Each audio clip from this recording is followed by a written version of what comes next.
Hello guys, muraho murameze neza. Je nanje ndaho ndameze neza. Uno munsi nashaka tuganire ku bijanye n'umuziki byagiye bitandukanye byaranze industry ya 257 muri uno mwaka wa 2025.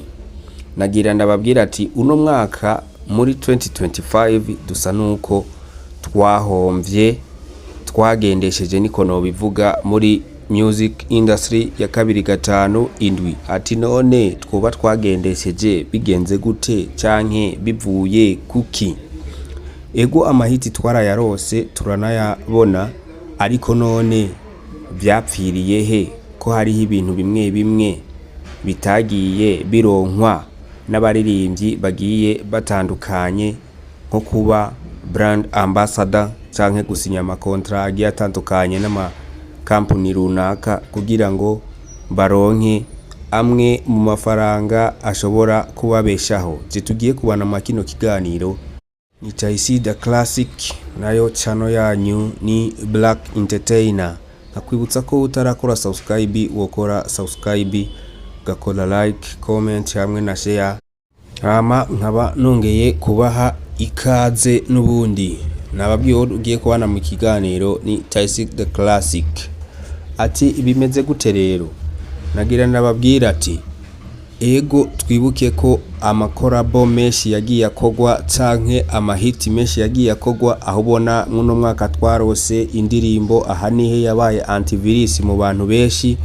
Turaronka umutu, turaronka kirisese zakozwe n'umuririmbyi Satubi canke Satura Mabafre, turongera turaronka na korabo zabaye hit, aho ubona nk'iyi ndirimbo ya Adric Akim Hozana ari kumwe na DJ Fernando, aho ubona indirimbo ya Double J bari kumwe na Rinoji na Kiriku ishobora kuba yabaye indirimbo nini cyane muri kano karere k'umuziki wa East Africa. Ati none nubwo biruko byose ko byagenze uko, none koko byoba bipfira, byoba bigenda gute kugira ngo abaririmbyi bakora n'inguvu zose bafise bakora amahiti bigiye bitandukanye, ariko bakabura amakontra agiye atandukanye nk'uko twari tumenyereye mu yindi myaka yakomeje kuba. Ndanabibutsa ko ego ibiteramo byarakozwe, ariko nta biteramo international byigeze bikogwa nk'uko twari dusanzwe tubimenyereye. Ugiye kuraba yes ibiteramo byarakozwe simpaririye, ariko nta giteramo novuga ko kiri international coba carakozwe yaho wovuga ko music yungutse igashika ku yindi ntambwe. Aho hakozwe igiteramo cy'umuririmbyi Jose Chameleone muravyibuka, ariko nta bantu carose. Aho ubona ko hari abaririmbyi benshi bagiye bateraterana bagakora ibiteramo, ariko ukabona ko atari ibiteramo twovuga ko biri international. Ati kubera iki? Kuko nk'igiteramo cari catunganijwe ni radio Black FM carakozwe, ariko carimwe abaririmbyi benshi nka kijya ntitwovuga ko cari igiteramo kiri international. Iyo mvuze igiteramo kiri international ni igiteramo kiba catunganijwe n'umuririmbyi runaka canke na company runaka, hama bagatumira abaririmbyi bake. Nk'akarorero ukumva ko Satubi yatunganije igiteramo ciwe nyimba gikorera ku Source Dinire, agatumira abagenzi we, mugabo kikaba ari ciwe ku giti ciwe bwite, canke Fiza agatunganya igiteramo kikaba ari ciwe ku giti ciwe bwite, ariko agatumira abaririmbyi bagenzi we bakaza kumushigikira. Ibyo nibyo biteramo tutigeze tubona. Nkongera nkavuga ati muri music twarahomvye uno mwaka, kuko hari ibintu byinshi byari gukogwa bitigeze bikogwa kubera ko ata mashira hamwe yigeze yizera abaririmbyi. None tuvuge ngo vyapfiriye, tuvuge ngo ababosi babuze amafaranga yo gushora mu muziki, canke ingorane yabaye ku ruhande rw'abanyamuziki twovuga abaririmbyi.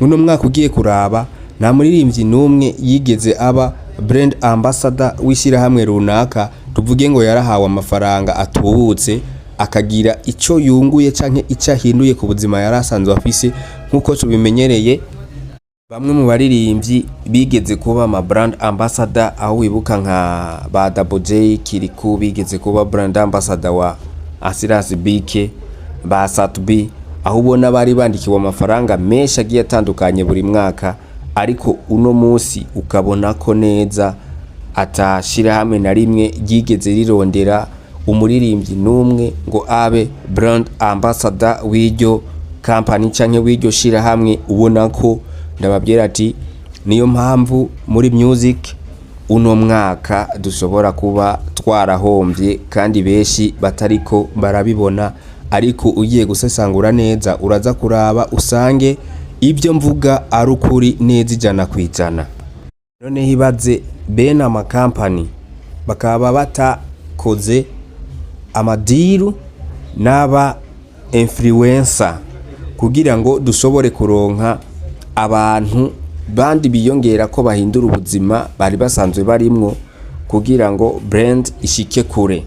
Kuko iyo rose akaganuke nkako canke iyo rose kontra nk'iyo yo kuba brand ambassador w'ishyirahamwe runaka, bituma uvaho waruri ukagera ku yindi ntambwe. Kuko iyo baye brand ambassador habaho amasezerano murasinya, bakavuga ati buri gihe iki niki imbere yuko umwaka uhera tuzohora tuguha amafaranga nganuku, hama we nawe icukoza azoba ari kwamamaza kino gikorwa cacu canke ino company yacu kugira ngo turabe ko twokorana mu bigiye bitandukanye. Ni nkuko nabandi ababwira aba baririmbyi, aba promoter keshi na keshi usanga aribo bantu batuma igihugu kimenyekana kure cyane canke company runaka imenyekana kure cyane.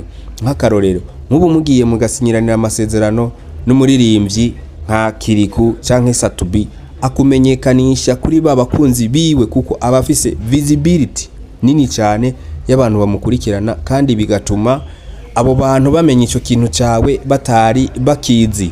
None tuvuge ko ikosa riri ku baririmbyi canke ikosa riri kuri bene amakampuni canke aba babosi twokwita ko bafise amafaranga, bafise business ziba zikeneye kwamamazwa.